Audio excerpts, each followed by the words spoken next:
আসসালামু আলাইকুম ওরহমতুল্লাহি ওবারাকাতু। আবু দাউদ শরীফে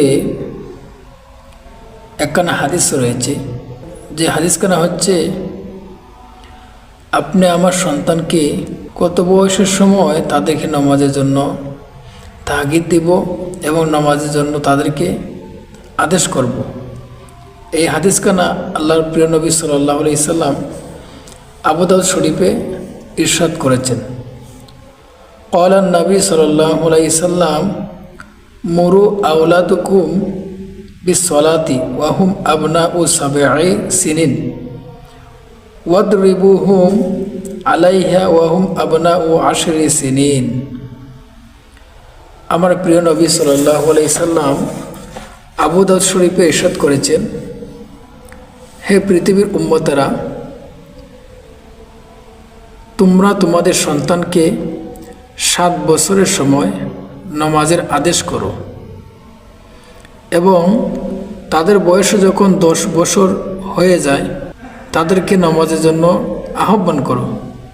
যদি তারা নামাজ পড়তে চায় না, নামাজ পড়ে না, তাদেরকে তোমরা প্রয়োজনে প্রহার করো, আঘাত করো, তারপর অবশ্যই নামাজ পড়তে হবে।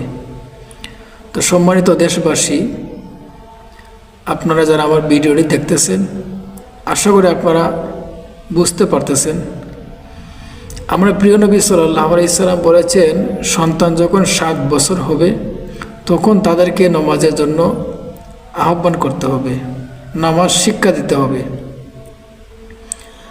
আর যখন ওই সন্তানের বয়স 10 হয়ে যাবে তখন তাকে অবশ্যই নামাজ পড়াতে হবে।